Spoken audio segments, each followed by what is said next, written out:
World Financial Group offers entrepreneurs from all backgrounds the opportunity to start their own business on a level playing field. Dr. Jana Woodhouse, receiving the WCM Wall Street Pioneer Award by the United Black Wall Street of America, Inc., is one of those entrepreneurs. I see WFG and TFA as a place where African Americans with an entrepreneurial mindset can flourish. And the bonus, we help families and serve the communities across the country. To learn more about us, go to worldfinancialgroup.com. We are the sons and daughters of the soul. We are resilient and forever forward-thinking. We ask for nothing else than the opportunity to live and to create the lives that we were meant to live. We want nothing but an equal chance at options and possibilities. The same possibilities and options to live out our potential as our fellow man. We want to be heard, understood, and expressive in our reality. We are the future. We are the creative. We are here.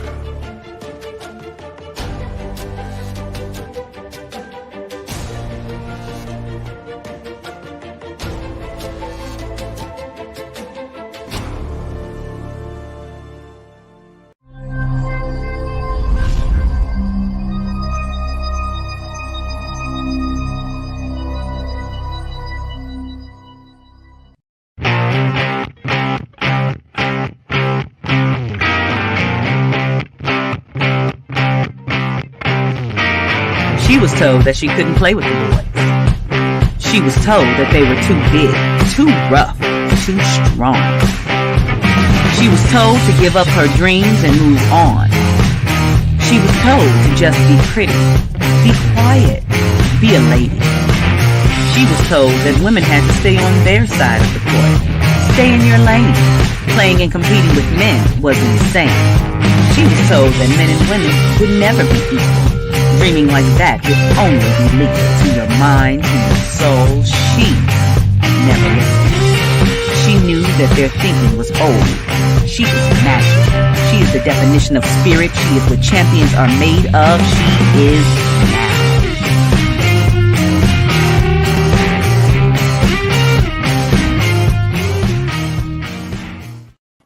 Greetings and welcome to Access Wealth Nation, getting your checkup from the neck up, broadcast on the Soul City Network and also on WHCR 90.3 FM, the voice of Harlem. And I am your Dr. Jana B. Woodhouse, bringing some information about wealth. Always is the focus is that financial literacy is first and foremost in our community. It is needed, and also we have been ignored. So we're not ignoring anymore. We are sounding cymbals and making people understand that it is necessary and vital to our community to understand how money works. That being said, we have the How Money Works book. I'm hoping that I'm in the middle here. Yes, How Money Works, Stop Being a Sucker book. And this book is written by two of my partners, Tom Matthews and Steve Seabolt. It has, well, really, this is less than what has been distributed. It's over 700,000 books have been distributed across the country, but we have millions of people to touch to get them to understand the basics of how money works, and especially the 7 money milestones and the rule of 72. That is so important. But if you'd like to get the book, you know, all you have to do is send me an email at anagenterprisesinc@gmail.com. Please make sure that you include your mailing address. Yes, it is a book. It is not an ebook. So I need to be able to have the address and be able to send it to you. It is free, but you must reach out to Anaj Enterprises. That's ANAJ Enterprises Inc. @gmail.com. Or if you go to my web page, anajenterprises.com, there's a little link there that you can also request the book. I know many of you have gotten the books, and I'm impressed because some have even taking pictures with the book, exercising while reading the book, in front of their house, relaxing. So I appreciate you all, and I love to hear from you on a constant basis. It's been wonderful hearing how the book has impacted you. Of course, in the book, there's something called the Discovery Call. And what the Discovery Call, so that everybody understands what it is that it shows where you are now and where you'd like to be. That's just your journey, your financial journey. And to do that, it's best to put it in writing. And so that's what we provide for you. If you'd like a free financial analysis, discovery call, there's no obligation behind it. Please know that we are not trying to sell you anything. We're trying to get you on point so that the more the people that we reach, and the goal is really to do 100 million individuals in this country to be able to be financially literate. Once they're financially literate, then we can change the scope of what's going on in our country, because we'd understand how money works.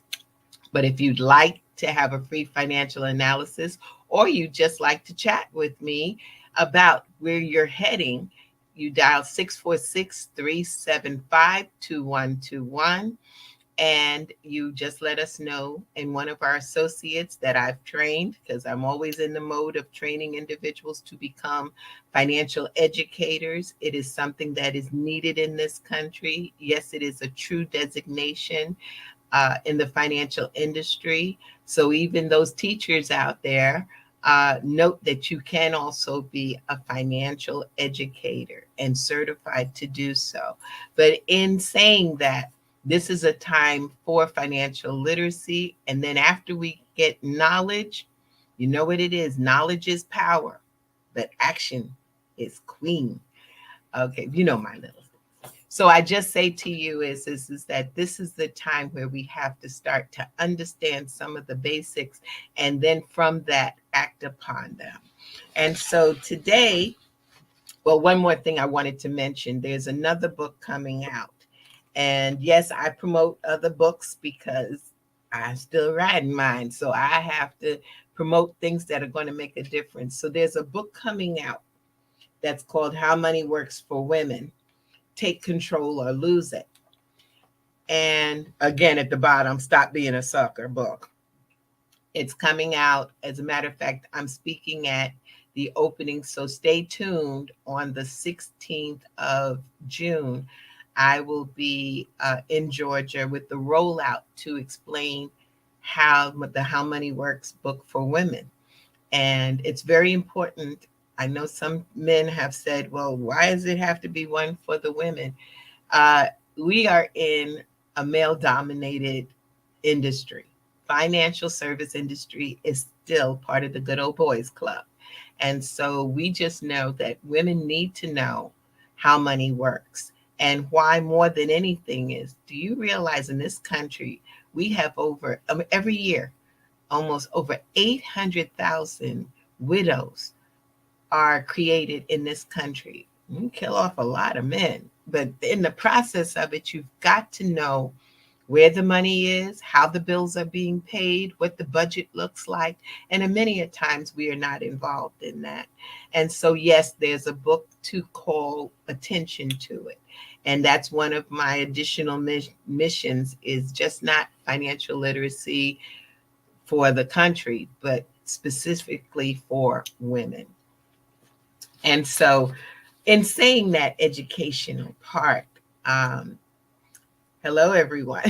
I'm going to greet everyone that comes in. Thank you. Also, I'm glad that came up is that, and thanks, Tyrone Glover, Leverage Your Credit. He is awesome. His show is on Tuesdays at 6 p.m. We just pair off really well.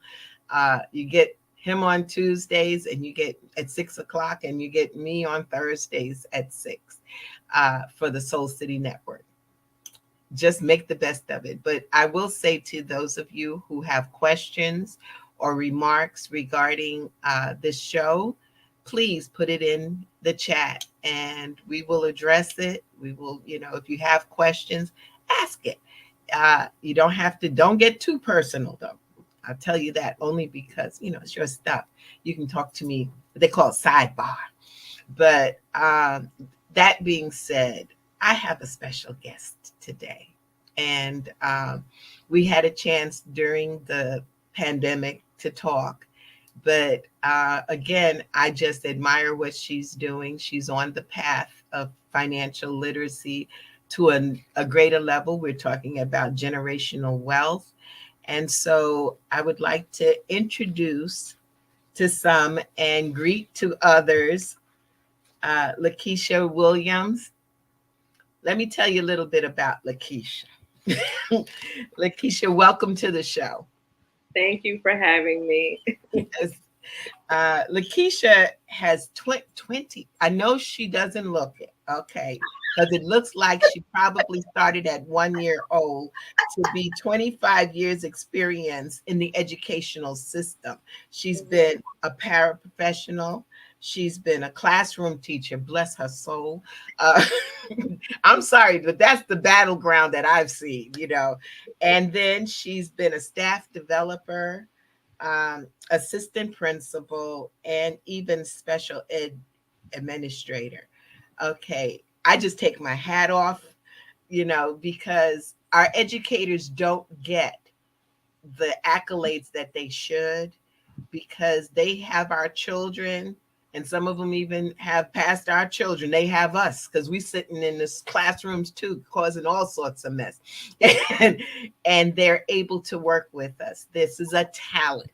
This is past, just I'm in school. Like people talk about teachers that they just do that so that they can get their student loans reduced and all that kind of garbage. It's not. It's a passion. And I know that Lakeasha has that passion. So, Lakeasha, you have done so much. I'm like, okay, where do I start? One thing I wanted to talk a little bit about was your book. You did your first children's book. Yes. And the title is Shine on Brown Girl. Yes, Shine on Brown Girl. Yes. Tell us something about Shine on Brown Girl. So Shine on Brown Girl was written to uplift the Black and brown girls around the world. I'll tell the quick story of how it came about. It was during the election of Biden and Harris, and she won. And, women who look like us, like everyone was so excited because representation does matter. And I came across a poem on social media. I went back to my school. I was always doing different things with the children. I went back to my school, did the poem with the Black and brown girls who were in my school, and posted it on social media, which I always did.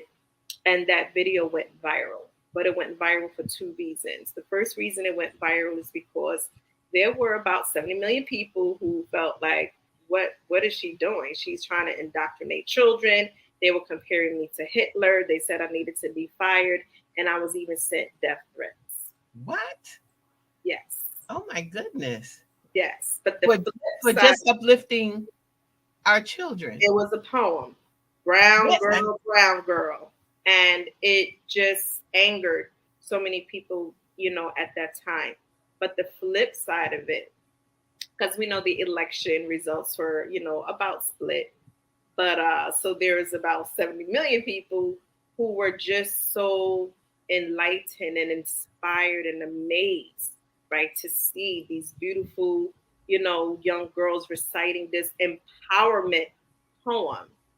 And different people started reaching out to me. They wrote about us in a paper in India, an Italian news station, WPix11, ABC7, Matt, and many different local podcasts, news outlets, because there were people who were genuinely elated by that. And what that said to me as well is that there are many Black and brown women around the world who still feel invisible, because that's what the poem was about. In representation, it was an ode to Kamala Harris, but it was an ode to the strength and beauty and resilience of Black and brown women. And so, again, I'm an educator. I'm in the business of not just working with children to pass tests, but helping children to love who they are authentically and, live out their purpose in life and impacting others. And so, again, it was a natural part of what I do. And I decided to, you know what, I need to do more. And I had already wrote my first book, co-authored my first book, Still I Thrive. And so I was still in that mode as well. And I said, I'm going to do something to represent, who we are as Black women, Black and brown women. And I decided to write the children's book for little girls. And I am currently in the process of working on Shine On Brown Boy. So we're going to get the boy side. Because I am boy mom, so I can't leave out the boys. Well, that's something interesting. And I give all kudos to my mom, because I remember your poem, and I remember the little girls. That was the biggest thing that made me feel so good. But it brought back a memory for me, because my mother had to prepare me for this world. And I remember her putting me in front of the mirror and saying, "Who's my princess? Who's my princess?" And I'd have to say it, me. And that meant so much, because as I came into this world and got to deal with folks who looked at me and said very negative things, and some people didn't, they wouldn't be your friend because too dark, all that craziness that we go through. But I was prepared. And so I'm so glad you did that, and we'll see the brown boys too. Yes. And you mentioned that you're a mom. So tell us, you have a son? I have two sons. Okay. Yeah. And they have inspired you to be in the educational field, or what really inspired you to get into the educational field? I think for me, I'm the oldest on both sides of my family, and I think I've always been in a leadership role, being the oldest daughter, the oldest granddaughter, oldest niece on both sides. And so I've always been in that space. I also found myself as a teen mom. I was pregnant as a teenager with my first son. And I just made a promise to myself that I would not lose my Black boys to the system. I had my first son at that time. And my children actually motivated me to just continue my path and do what I needed to do for myself. Still in high school with my first son, graduated a semester early. At that time, I wasn't 100% sure about what I wanted to do. And I was always a lover of the performing arts by nature. Like I tell people, music is my best friend. But at that point, I had did so much with, again, the leadership and being a teacher. It just made sense. I remember having a high school teacher who talked to me about being a paraprofessional and how the DOE would help, with paying for college. And so I embarked on that path and entered into becoming a paraprofessional. And, as they say, the rest is history. But I must say that my children, both my boys have definitely inspired me to do and be everything that I wanted them to do and be. For me, even though I was a young mom, I knew enough to know that my children needed to see me do it. And they did, because you're doing a lot, and you still got a lot to go. Look at you. You just started. I just we have our legacy meetings, and I just love it. I coined this phrase. We went from ABCs and 1, 2, 3s to college degrees and LLCs. Oh, I love it. Well, that leads me to the next one is that when we met the last time, we were in the midst of the pandemic. Yes. And you had started a company called Brick House. Got to do Brick House, huh? Brick House Unlimited. Mm-hmm. So tell us about the whole idea behind Brick House Unlimited. So as you shared it, I did found the company during the pandemic, because at that point, the whole world, right, was on lockdown and just unsure of any direction, many people. Um, but I showed up for my school community. Again, even prior to that, I was always doing different things. But at that point, even though I was afraid, even though I didn't really know what was going on either, but we still had to work, right? We were working virtually, but we still had to work. And it was important to me as the principal of that school that we show up and be there for our families. And my parents were just so appreciative of the support that I provided for them. And so that coupled with the fact that as a principal, I assumed principalship for a school that was ranked number 29 out of 32 schools in the district. And walking through the doors the first day, that school still had furniture and books from the 1980s.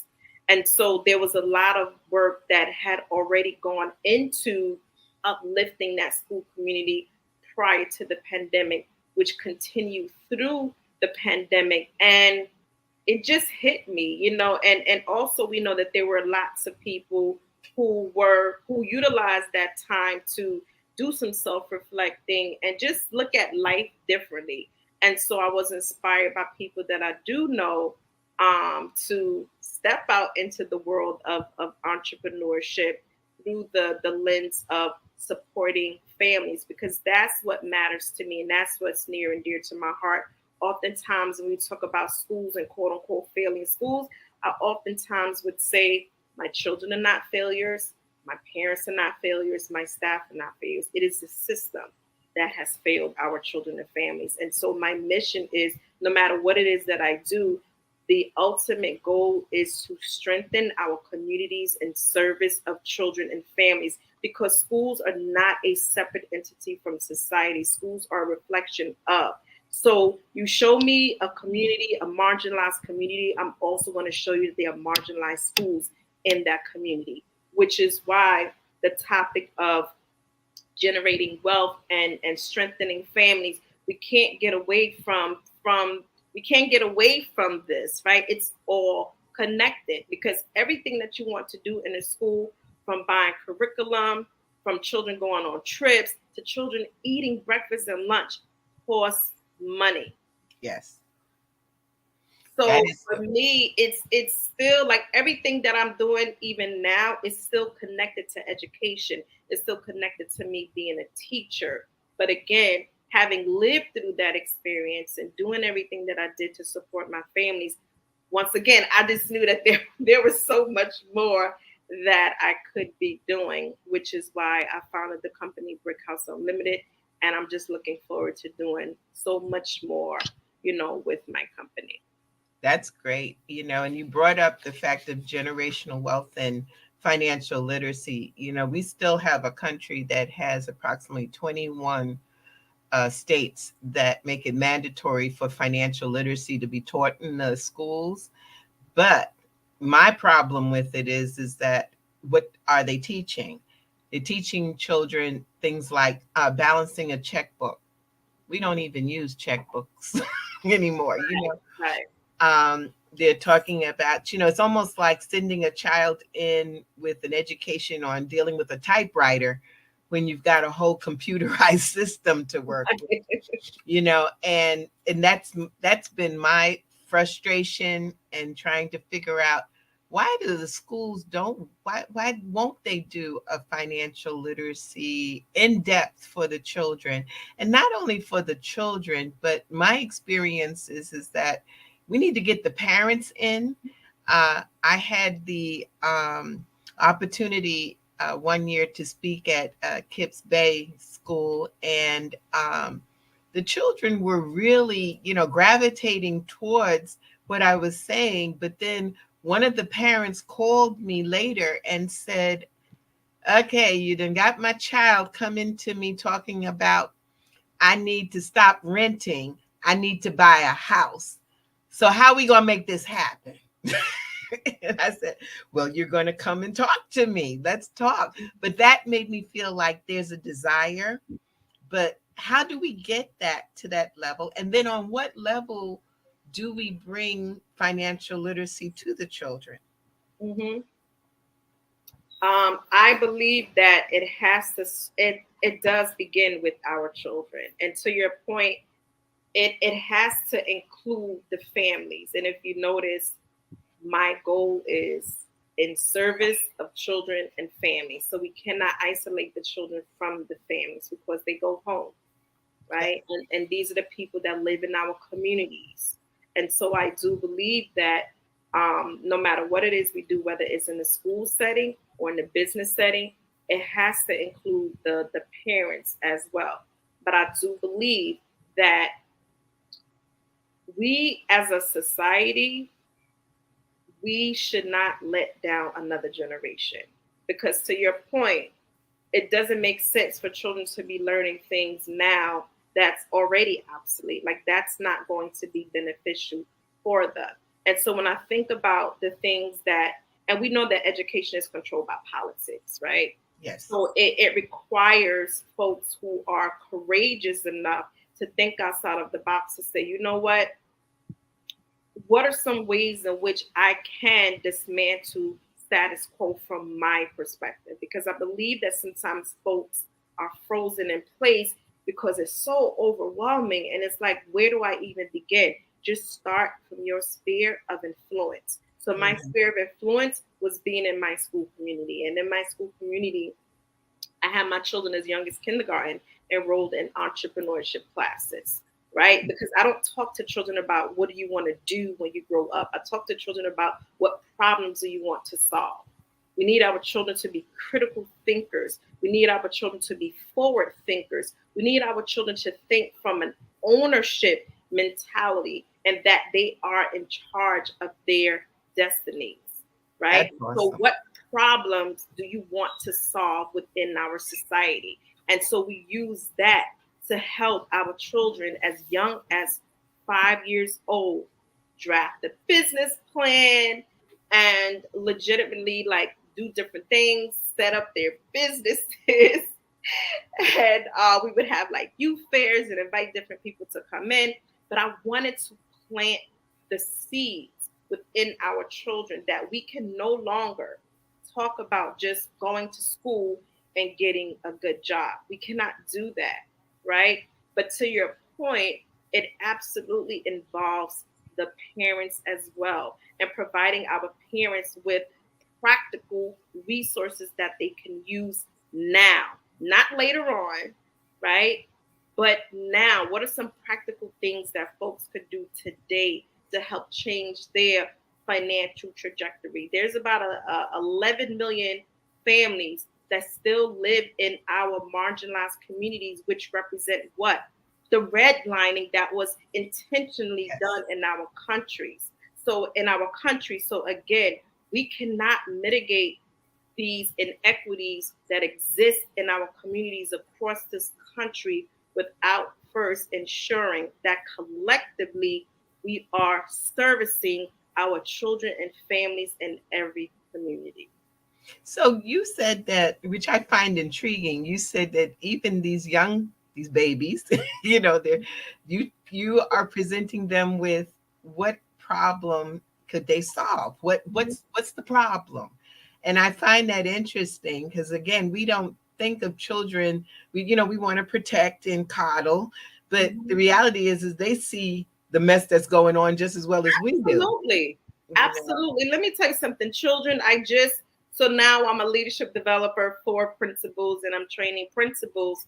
And yesterday I was at a presentation where children, again, elementary school, middle school, they were delivering their speeches, speaking about things that matter to them. There were topics on racism, on wealth disparity, on bullying, homelessness, domestic violence. Our children are living this. We're doing them a disservice if we are not working with our children based on where they are and their lived experiences now. So we have to provide our children with the necessary supports that they need so that they can, persevere and thrive and live out their fullest potential in life. So there was one boy that was talking about the way, like he did his speech talking about homelessness. Like when we got together, again, my sphere of influence, I spoke to them about the many possible things that 7-year-old could pass, that he could take in his life. It's not just the traditional teacher, police officer, those traditional, it's no longer serving us. It's no longer serving us. And, and I beg to differ. Did it ever serve us when we look at the wealth that we hold today compared to 20 and 30 years ago? So we need a new playbook. Yes. A new playbook. Without a doubt, we do need that new playbook because, and I've talked to parents and said, can we stop lying to these children and telling them that you go to school, get a good education, and you come out, you get a job for 30 years, and then you retire, they give you a gold watch if you're lucky, and then you die. Okay, that's what we've had them think of, but that's not what's happening. Economically, our children need to know that your average job may only last 5 years. That's the average. And then you got to find something else because people are revolving and they want the cheaper labor. Mm-hmm. And so it's not about getting the civil service job, and I would love to know how we could change that scope. I see what you're doing. I love it because I have said, I know I went to one school and it was very just disheartening because here I am, financial educator, financial advisor. I've been on Wall Street, and the girls that came, this was a girls' school. I had 3 girls that came to my room to talk to me. There was a plethora of girls going into the social service room where the woman was a caseworker, mm-hmm. And it really bothered me. But then I had to think because it's what they get to see and who they think is the professional. So thank God they see the teacher. But then, unfortunately in our community, just like you said, this is not by happenstance. It's been set up this way. They see the social worker. That's the lady or the man that comes and they're dressed and they must be making some money. They drive a car. Right. And that's what they think that they want to do. And this is the thing I would love, and I'd love to work with you too, is to change that scope, to show our children what the possibilities are. I love the idea that they could be like really what you described as our think tank. Mm-hmm. To make a difference in our world, we need the think tank. Every corporation has a think tank. All millionaires have a think tank.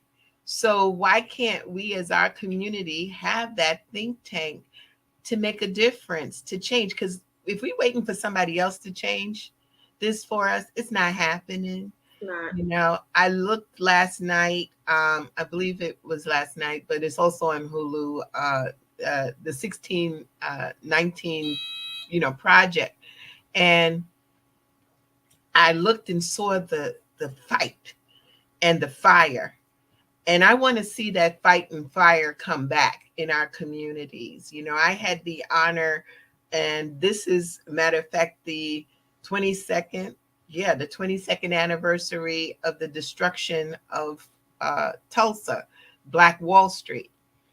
Our children don't even know there was a Black Wall Street. And now if it's up to certain people in Florida, we would eliminate the entire discussion, right. And I saw what was being done while I was there that had been done. When you look at 600 businesses thriving, $1 spent in that community lasted in that community 3 to 5 years. It doesn't happen in our community now. It may last 40 minutes. Because there's so many different reasons. But one reason, I'd like to explore it is that we don't talk about money. Money is taboo, right? We don't talk enough about money. So my boys, when I was raising them, We spoke about, because I had 3 rules when it came to money. And I tell people all the time, when I first started, when I first lived on my own, because I was with their dad, for many years. But when I first moved out on my own, separated from him, I was making less than $20,000 a year. But my children did not know that, right? Because I had 3 simple rules when it came to money. Save something. Okay. Save something, because life happens. Save something. Pay your bills second. And then whatever you have left over, that's your discretionary income. That's good. Right? So sometimes when people see me today at this level, it's like, oh, it's because, now I had a full-on career. But I'm like, no, I have to remind people I was there. When I went from being with my parents to being with, my husband at the time, with my 2 children. And when I eventually went to live on my own, again, making less than $20,000, but those were the 3 simple rules that I had. And over the years, as I learned, better financial strategies, that's what I imparted to my children. So my children had, accounts as young children growing up. As teenagers, they were looking at their credit scores. They wanted it to be at a decent number. But we have to have these conversations. My children had to, the older they got, I didn't go shopping for them or whatever. They got a budget. Here's your budget. And again, God be with you, right? But you have a budget and you have to live within your means. But we have to intentionally teach that. And for me, it begins there. Like, let's talk about money and let's talk about some simple things that we could implement today in order to change our mindset towards money. Now, if we fast forward a little bit, most times, you said before, you see the person dressed nice, driving a nice car. They may have a house. Many of us, we stop there. We stop there. But what has happened? We're house rich and cash poor.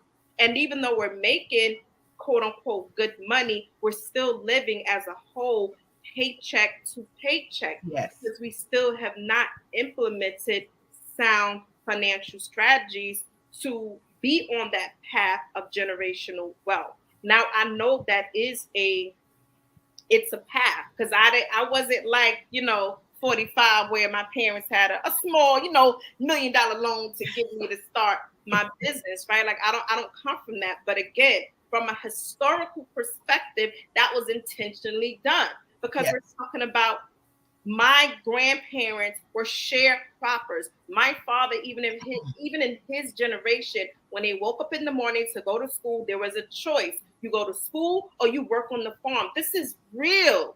This is real. So when I think about building generational wealth, it's, I'm not, I haven't done like extensive research on that, but based on my lived experiences, I see it as 3 consecutive generations of applying sound and practical financial strategies to continue to invest, continue to grow, continue to accumulate assets, but most importantly, protecting all of that.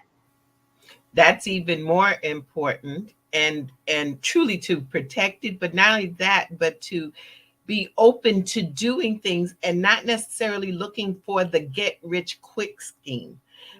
That's what I see in our community. When I do seminars I do it throughout, I open it up to Zoom, the whole 9 yards during COVID, and getting people to listen. They could listen in their PJs. Okay. They did, to get them to implement some of the basic things, just like what you said, is that we've got to stop the generational madness. I had a young man, I'm sure he's a very young man now, a little boy at the time, about 8 years old, in my office. And that thing shook me to the extent I talk about it all the time. Why? Because he sat in, because I love to have children sit while their parents are getting their review and how money works. And he sat there and his mother went to the restroom. And I said, so what do you think about, what we've been talking about? He said, I don't get it. And I said, what don't you get? He said, well, I don't understand because why do I have to do all of that? When I get 18, I'm going to have the money card. So why do I have to do all of that stuff you guys are talking about? And I said, the money card? So when his mother came in, I said, he's talking about a money card, which it sort of identify what this money card. So he did that wonderful thing that 8-year-olds can do, is like, the adults don't know what you're talking about. So he went in her purse and he pulled out the ATM card. This is why we have to be conscious of what we do with our children. Mm-hmm. What do we do when we say we need to get some money? Okay, so we gotta go, stop 1 minute. We're going to go get some money. They take the card out and they put it in, and then they get the money out. Where's the connection to the fact that mommy or daddy had to work? That's why they go out every day, and something gets put into their account. Okay, because we don't see our money, we don't touch our money, we don't have a relationship with our money, so we need to understand how that works and make sure the children understand. And like you did, which was so awesome, a budget. I remember some people say my mother said it this way: my child came in this world and she didn't do ABCs. She said dimes, nickels, quarters. So and I don't like pennies. That was my whole thing. You know how they give the little kid, they say, here's some pennies. Yes. No pennies. I like paper, So what do we do to get this on a massive level for our children to understand and even think about entrepreneurship? My dad, when I was about 8 years old, he said, he who writes the check is free.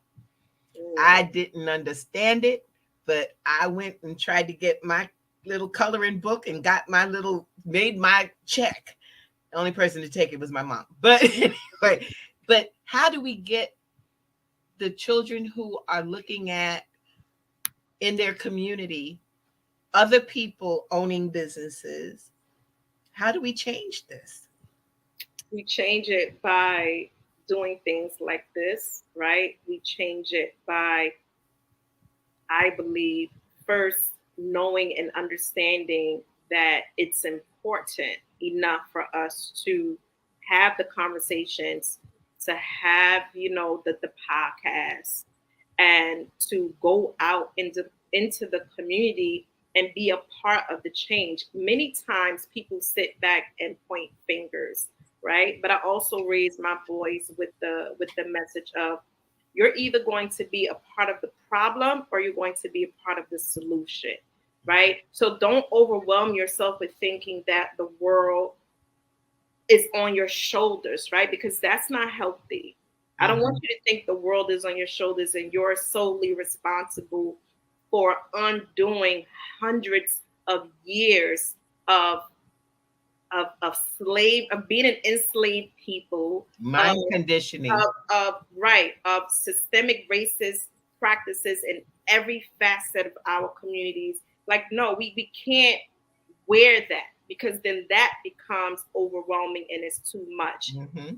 Make sure that you are a part of the solution. And when you quote unquote make it, don't you dare forget, because to whom much is given, much is required. So yes. If you have the knowledge, if I have the knowledge, then it is our moral imperative. It is our responsibility to share this as many times as possible. It's not our responsibility to make sure that people are implementing these strategies. And that's where people get it confused, right? Mm-hmm, mm-hmm. But I do believe in God, right? And I do believe that I have purpose here, and I will forever be a teacher. And so as long as I'm alive, again, I am implementing these strategies with my own family. My 6-year-old granddaughter has an LLC. My 6-year-old granddaughter is outside doing business related things, and we're having those conversations with her. So she's growing up immersed in this environment. I'm living this, and I am willing to share my lived experiences with people, because a lot of time for our people, I want this for everybody, but I'm gonna be a little selfish, right? I'm focusing on my people, right? Because of the trauma that we have faced in this country. And so therefore my lived experiences of the path that my family and our family and I are creating towards generational wealth, I want you to go on this journey with me. Like, let's learn this together. Let's invest together. I just closed out on 2 properties, multi-units in Chicago with an investment group. Let's do this together. Again, there are practical things that we could do together. If you are a homeowner, you need to tap into the equity in that home and invest that into more property. We're not talking enough about it. And there's too much of focusing on what's on our ASS as opposed to what assets that we have in our financial portfolio. There needs to be more of those discussions, of those workshops, of those, like, let's come together in coffee rooms, in, bookshops, whatever we could do within our communities and bring it to the people, because we know that as a people, we don't necessarily trust institutions fully, right? And so I believe that the revolution has to come from the people. It has to come from the people.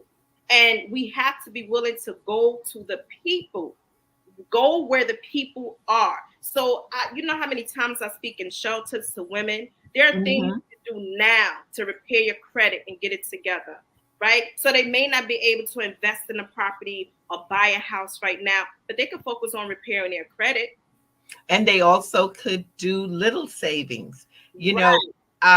I tried to find it, the ways that to show people how it can be fun to build, instead of saying, first thing out of people's mouth, I have no money, I can't do this, I can't. I tell them we're going to eliminate that word can't. My issue is, and I'm hearing you, I'm feeling you, I want to find out, how do I get even more so? Because I have seminars, I have the Zooms, we're out there, but it's still, it's something that our mayor said. He says, you got to make money romantic. You got to make it fun. You got to make it sexy. That's what he said. You got to make it sexy. And I said, well, if you get what you sexy, I could do that. Like, okay, but that's what my first, because I understand, I hear you, generational wealth is necessary. If we don't start now, and like you told me before, is and it's so true, it can't be 2 to 3 to 4 generations and nobody do anything or come up with excuses. Or what I was told back in the days is that where we faltered was that our grandparents were people of the Depression. Now, I asked my mother, what was the Depression like? And she says, I don't know. It seemed like they just put more water in the pot. It didn't seem. Right. But what happened is the fear factor occurred, and not that a depression might happen, that it would. And here comes in our media today, the lack of knowledge of the market, the lack of knowledge about products that are out there that they could be a part of, the lack of knowledge about real estate, all of that causes the fear that they won't even jump in the pool. It's like double dutch. When do I get in? They just don't move. So that's where my dilemma has been, is that how do I get my folks into just the room to listen, to hear, and how do I make it sexy? I just get you out there, okay? I'll go. We do the Jana thing.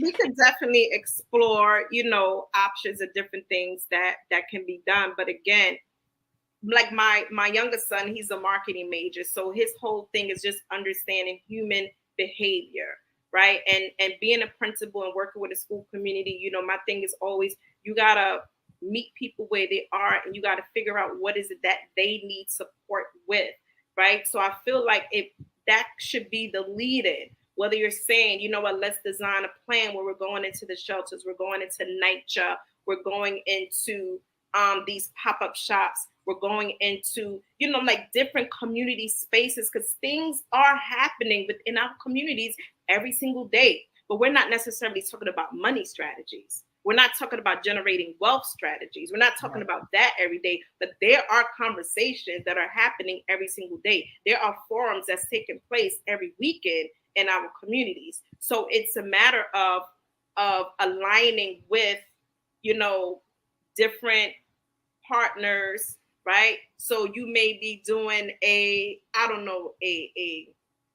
yoga, whatever, like getting people centered, you know, within themselves. It may be an activity like that that people come out to, but then, hey, you also add on, this is going to be a part of it as well. You know, and wealth. Thinking outside of the box. So, because everything that we do, it involves money, right? And I'm not saying, because some people will be like, oh, money is not everything.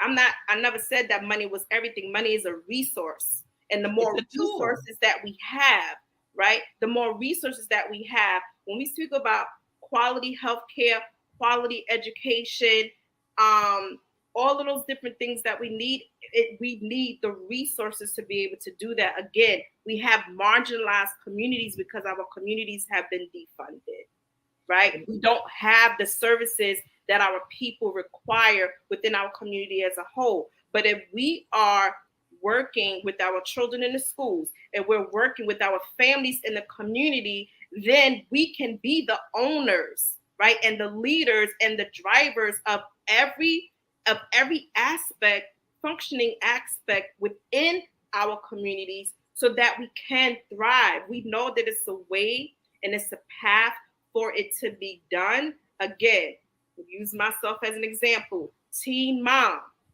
started out as a para, did the home ownership stuff. This ain't it. I'm still growing. I'm still evolving. I'm still learning. But as the more I know, the more I want my people to know. Because if it works for me, it can work for you. And then to add on to it, as we're getting close to the, I just want to add this, because if I forget it, is we've got to also, when you speak of generational wealth, we have to protect that wealth. Absolutely. And absolutely, we have to stop with, you know, I try with the 7 money milestones I bring forth, protect what you have. There's things called a will, a living will, you know, health proxies, all the things that you need to put in, the trust, and the different types of trust. You know, they have, like, even with the LLC business, I told our producer, I said, if I could just get $1 for every LLC that's out there, I'd be a multi-billionaire. But the way that the LLCs are used is the necessity to be taught. You know, I had a young lady talk to me today, and I was so excited for her. But I knew in the back of my head that the LLC, okay, but how is the LLC going to be taxed? If you're creating sole proprietorships with having a 1-member LLC, you're paying more tax than you should. If you have a partnership or a family trust that's under these vehicles, now you've just cut the taxes. And there's some wonderful stuff with trust. These trusts, you know, I'm not going to say the numbers. What was he, number 45 or whatever, him? But he did say it right. Use the tax laws to your benefit. Here I am saying to folks, yeah, you get the family trust. You get the business trust. You have the foundation. By the time you finish, you're not paying any tax. And it can be done for anybody. But that's valuable information that we need to bring to the people. Again, once you have done, and I live by this, once I've done everything that I could do, then I've done my part. That's it. So we're not responsible for what people decide to do with the information, right? But if we have this knowledge, then it is our responsibility, right, to impart this knowledge and share this knowledge. What happens after that, that's not on us. I got you. And I want to give this. I mean, I too, I believe in God. I know that He's got me out here as a soldier. Because some of the stuff that I've been through, just by saying, being on Wall Street, listening to the belly of the beast, Only imagine. and coming out, I got info. But it's so important, even for our this show here. It is so important. That's why we call Access Wealth Nation, because we are accessing the wealth in this country, in this world, and it can be done. I just need to have more soldiers come together, because we're out here. You're here. Let me get a hold of you. Let's. I'm here. Okay, let's do this.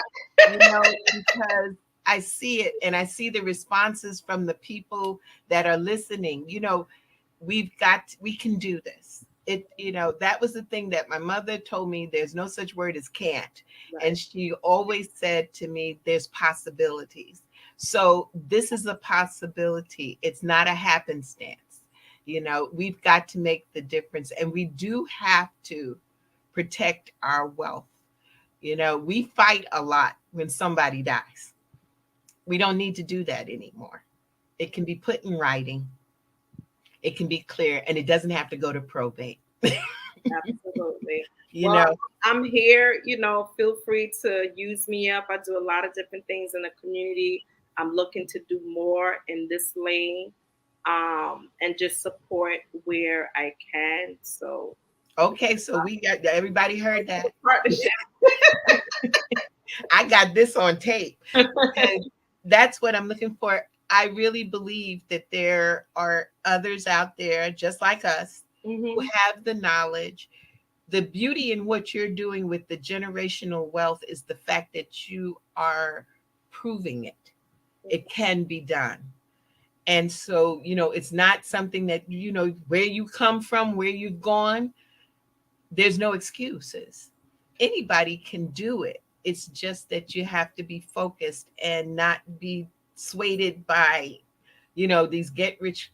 They're always in our community. To this date, I'm still upset with folks who, when they had the gold parties, everybody had to bring their gold, and they gave them money for the gold and the silver, Okay, so that was about 7-8 years ago. Look what's happening now.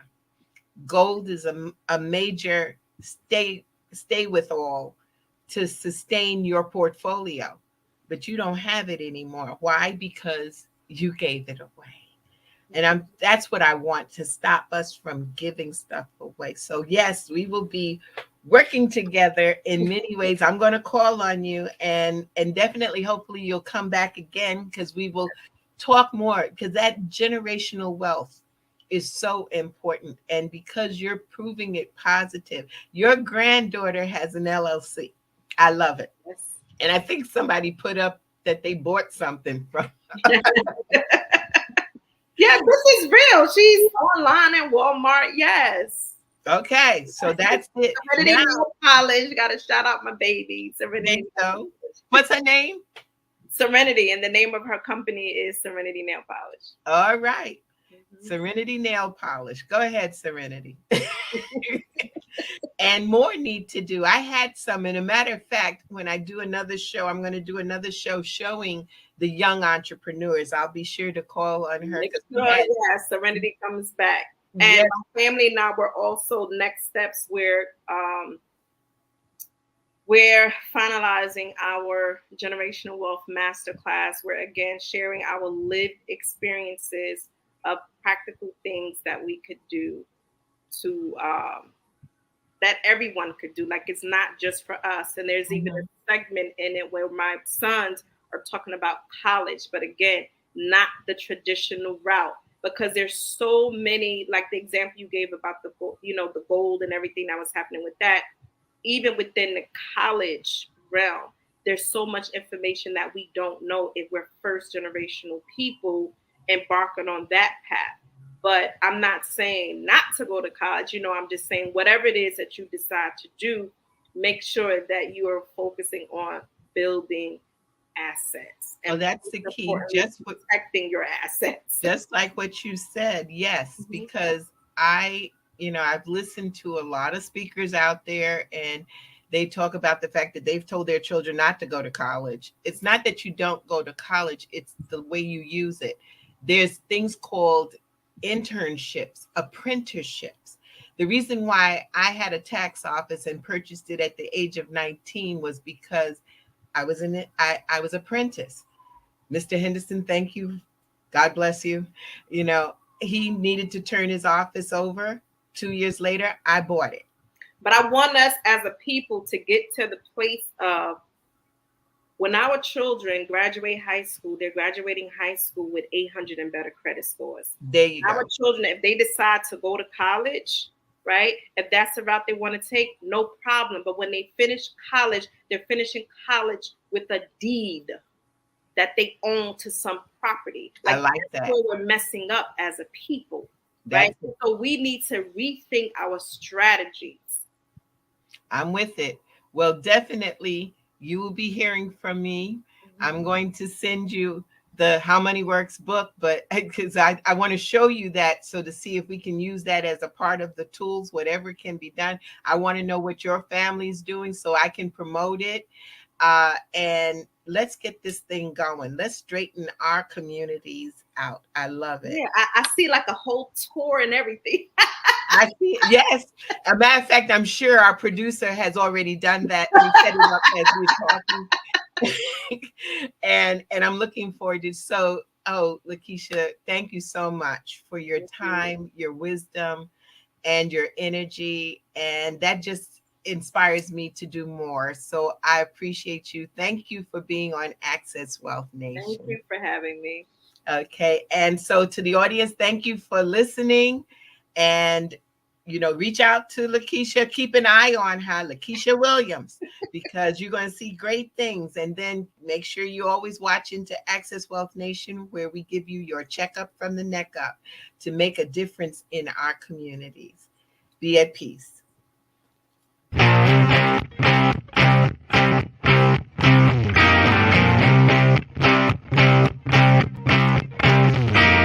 She was told that she couldn't play with the boys. She was told that they were too big, too rough, too strong. She was told to give up her dreams and move on.